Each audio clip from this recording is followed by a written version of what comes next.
Right. We want more. We want more. Like, you really like it. You want more. Demand is the level of like a measurement of consumers wanting to buy a product, and it increases with supply. Demand, I think of demand for goods and products and services. Okay. Demand. Yeah. See, is there a right or wrong answer to this? No right or wrong. Demand. Something, you got something, some item, it's desired. Econ? Okay, how about you? I thought of my dad.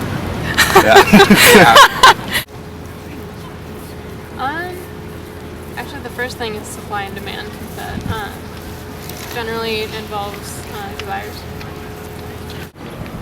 Demand. Economics class. Awesome. Supply and demand. That's about it. I want to rebel against it. Demand. Senior year economics, supply and demand. Nothing. I honestly don't know. Demand. Mean people. I don't know, what do you think? Like school. School? Demanding. I don't know. Ooh, wow. Something that's hard. That I have to do something like right now. I don't like that. Awesome. I like to think about things first.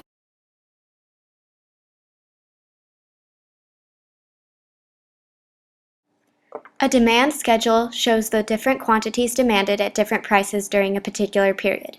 We can use the values in the demand schedule to find the slope of the demand curve. This curve shows the relationship between the price and the quantity demanded.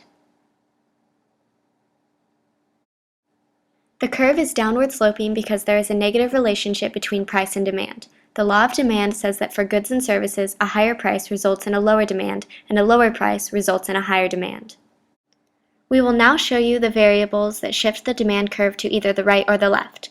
A shift in the curve means the quantity demanded has increased or decreased, remaining at the same price. Alright, let's use dairy milk for example. Here's a demand curve for dairy milk. If consumer preferences change and they start preferring almond milk, let's say, then the demand curve is going to shift inward, meaning that at each particular price there's a less quantity demanded, lesser quantity. For, let's say another example where it would shift outward would be people hear that dairy milk benefits bone growth or bone density, then the demand curve is going to go this way, meaning at any particular price on the demand curve, there is a greater quantity demanded.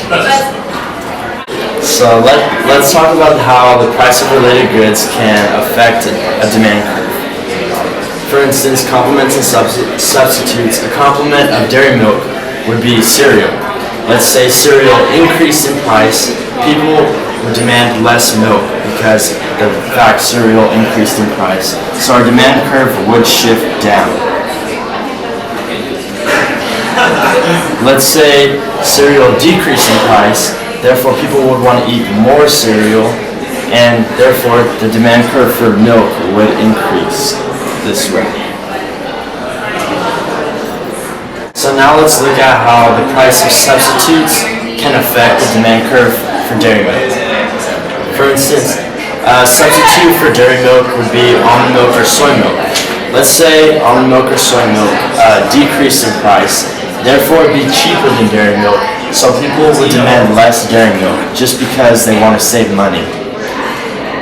So the demand curve would move left. Now let's say the substitute of dairy milk, soy milk or almond milk increased in price. People would want to save money, so the demand curve for dairy milk would increase this way.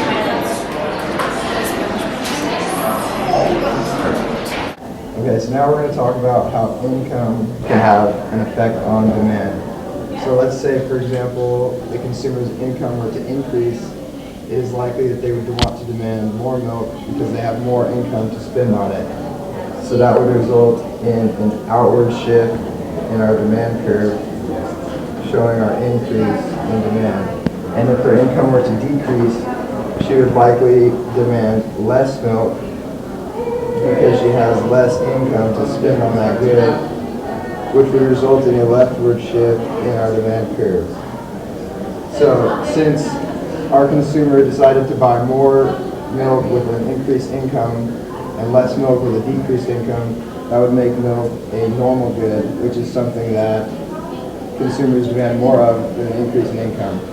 And if it were to have the opposite effect and she wanted less milk with an increased income and more milk with a decreased income, that would make milk an inferior good, which is something consumers demand less of when they make more money.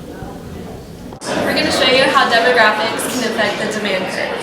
An increase in population would cause an increase in demand for dairy milk, which would be a shift in the right on the demand curve, like so. The more dense a population is, the more people there will be drinking milk. We're going to show you how consumer expectations can affect the demand curve. If consumers expect the price of milk to go up in the future, they're going to buy more milk now at a lower price, causing the demand for milk to increase, or a shift to the right in the demand curve.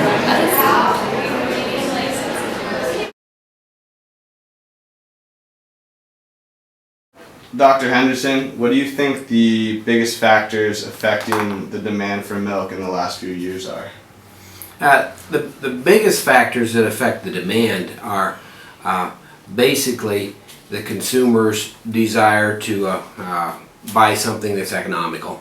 And in particular, they've got to drink milk for the most part. It's so important in a diet that the demand is affected not as much as it would be by something external like it is with perhaps more of a luxury type item. So the demand is affected by the need for the diets in most cases. In recent history, when were milk sales the highest, and what do you think contributed to that? Between 2010 and 11, they were extremely high because there was a lot of exporting going on. Depends a little bit on the world market, and the world market in the future will continue to have a big effect on milk prices and exporting. With the introduction of soy milk, almond milk, and other variations, how has that introduction affected milk sales? It's affected it to some degree, but not as much as some people would think.